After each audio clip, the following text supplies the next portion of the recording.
احمد از ایران پرسیده اند اگر کسی زنش را در حال حیض و قاعده، زن در عذر شرعی است، 3 طلاق داده است، آیا درست میگردد یا خیر؟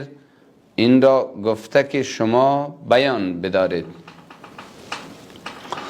در پاسخ باید گفت عزیزان دل، همیشه مرا در میان قوطی خاص حبس نکنید. نکات چندی: 1. طلاق نمودن در حالت قاعده با دقت تمام از آدرس متخصصان دینمان ناروا است، قطعا نارواست. 1. بدعت است به تعبیر دیگر. 3 طلاق همزمان واقع کردن نیز کاری ناروا و نادرست است. این مسئله شد. پس برمیگردیم که طلاق در حال حیض آیا واقع می شود یا خیر؟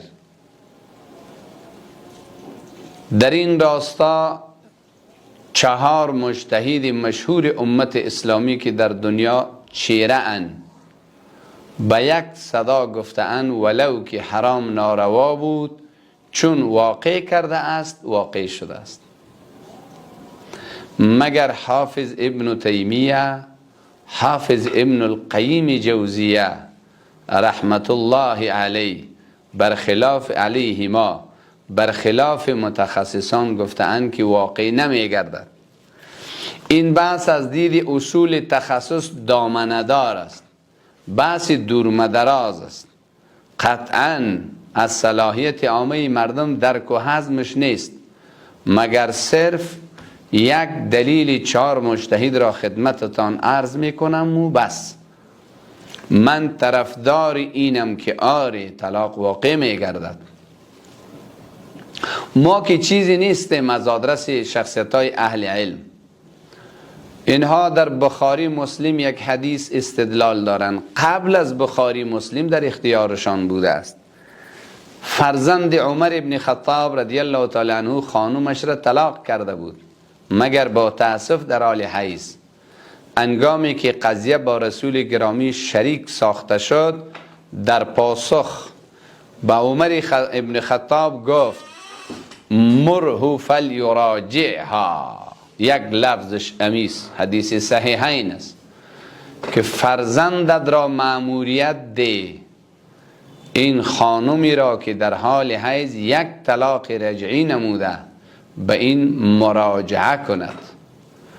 حاصل با در نظر داشت پیشوند و پسوند سیاق و سباق حدیث این می شود که رسول گرامی طلاق در حال حیض را واقع دانسته است، مگر پس امر رجوع داده تا انتظار کشد که از قاعده بیرون شود، طاهره و پاکیزه شود.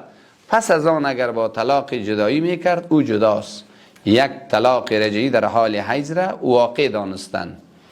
از این رو متخصصان گفتند که ولو که ناروا هم بود 3 طلاق نیز واقع میگردد. امیدوار هستم که دوستان ما موضوع را به صورت علمی گرفته باشند. موضوع را به صورت علمی. البته چاره مونشته، هر خبر باندې په تفصیل خبره کول او غږیدل خو تاسې به ګیله‌مندي راپورته کیږي. از این خاطر ما را ببخشین، یعنی واقع می شود. خلاص.